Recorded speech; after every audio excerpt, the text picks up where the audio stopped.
Good evening and welcome to a brief edition of the news. Jordan tomorrow joins the Arab and Islamic world in celebrations of Eid al-Fitr, marking the end of the fasting month of Ramadan. An earlier Prime Ministry announcement declared a public Eid holiday beginning tomorrow and ending on Wednesday night.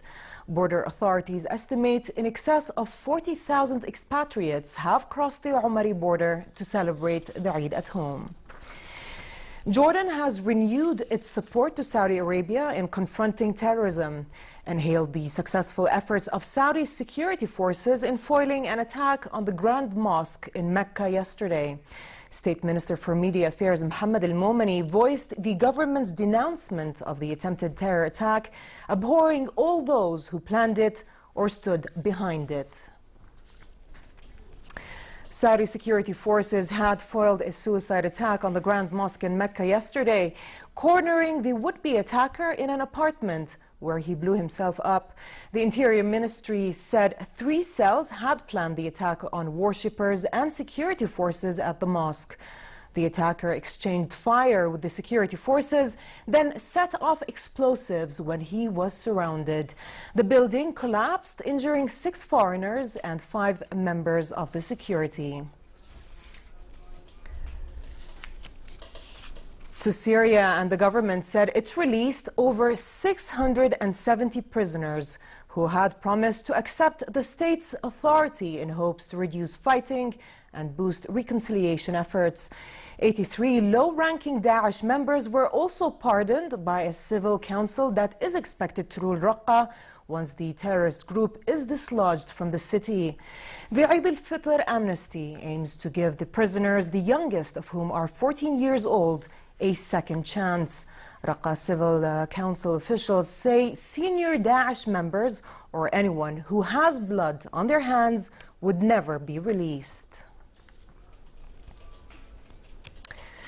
As Iraqi forces battled Daesh to retake the old city of Mosul today, exit routes were opened to allow hundreds of civilians to flee the city. Helicopter gunships assisted the ground thrust, firing at Daesh emplacements in the old city as the troops advanced. A steady trickle of fleeing families continued today, including injured and malnourished children, with at least 100 civilians reaching the safety of the government-held western part of the old city. More than 100,000 civilians remain trapped in the crumbling houses of the old city.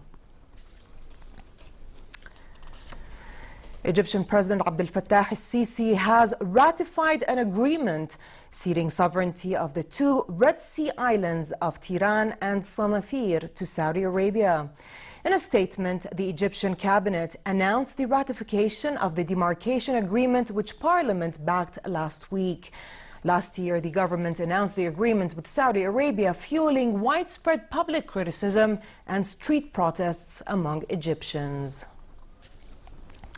Britain's parliament was hit by a cyber attack in which hackers tried to access email accounts. A spokeswoman for the House of Commons said systems were in place to protect member and staff accounts. Minister for International Trade Liam Fox said the attack was not a surprise and should act as a warning to Britons. Staying in Britain, thousands of residents in a sprawling North London housing estate were forced to leave their apartments late yesterday after fire checks carried out in the wake of the deadly Grenfell Tower blaze found the buildings to be unsafe. Residents from 5 tower blocks had to sleep on airbeds in a local sports center after their buildings were evacuated. Some 4,000 residents are affected by the evacuation. It would take up to 4 weeks to repair the unsafe blocks.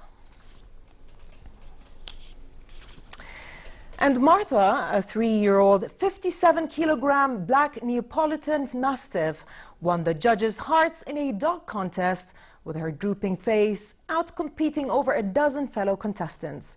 She was voted the winner of the 2017 annual Ugliest Dog Contest held in Petaluma, California.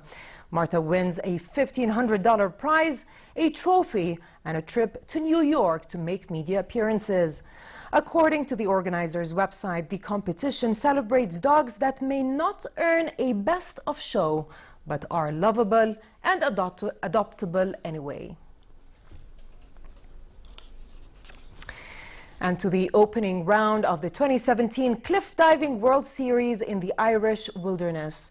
In the men's category, Britain's Gary Hunt won the season's first dives from nearly 3 times the height of the Olympic platform. It was the World Series' 60th event, and the women competed for the first time at this extraordinary pool-like venue. Australia's Rhiannon Ifland came first among the women cliff divers.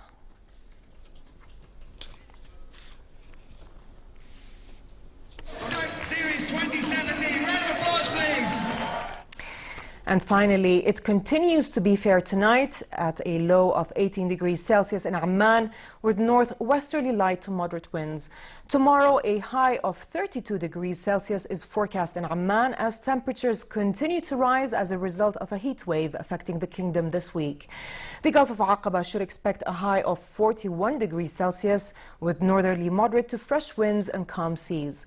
With this, we've come to the end of our news in brief. I'm Dana Abu Sham. Thanks for watching. Have a good night and a happy Eid.